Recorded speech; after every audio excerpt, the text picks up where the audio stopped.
Pencemaran limbah PCBs yang berasal dari transformator, kapasitor, dan peralatan listrik merupakan masalah yang sangat serius. Pencemaran ini berdampak pada kesehatan masyarakat, kerusakan ekosistem, gangguan keseimbangan ekologi, dan bahkan memberikan beban ekonomi yang signifikan termasuk biaya pengelolaan, remediasi, dan kerugian sosial.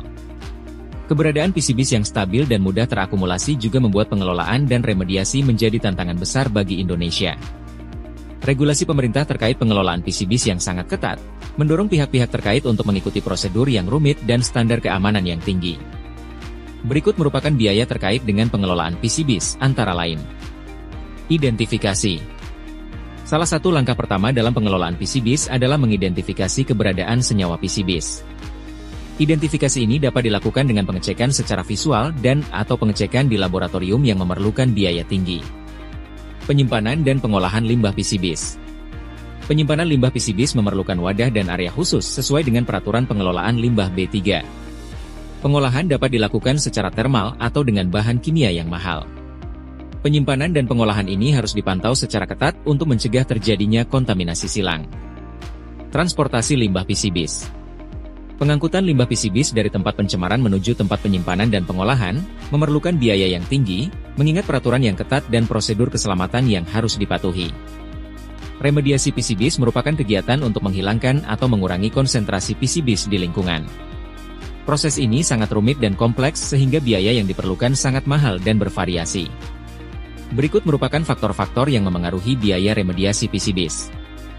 Tingkat kontaminasi. Salah satu faktor utama yang menentukan biaya remediasi adalah tingkat kontaminasi PCBs. Jika konsentrasi PCBs tinggi, proses pembersihan menjadi lebih rumit dan memerlukan teknologi yang lebih canggih. Metode remediasi. Seperti yang sudah dijelaskan pada video teknik remediasi PCBs, bahwa ada berbagai macam teknik remediasi, dan proses tersebut memerlukan biaya yang tinggi, baik dalam instalasi atau pemeliharaan rutin dan memerlukan waktu yang lama. Skala dan lokasi proyek. Proyek remediasi di area yang luas, seperti lokasi industri besar atau pabrik yang terkontaminasi dalam jumlah besar akan memerlukan lebih banyak waktu, peralatan, dan tenaga kerja. Aksesibilitas lokasi juga berperan penting. Jika lokasi sulit dijangkau atau berada pada daerah terpencil, biaya logistik dan transportasi akan meningkat. Selain biaya pengelolaan dan remediasi, pencemaran PCBs juga memberikan dampak sosial dan ekonomi yang lebih luas. Beberapa biaya tidak langsung yang muncul akibat pencemaran PCBs antara lain biaya kesehatan, kerugian ekonomi, penurunan produktivitas, kerusakan pada ekosistem dan penurunan nilai properti.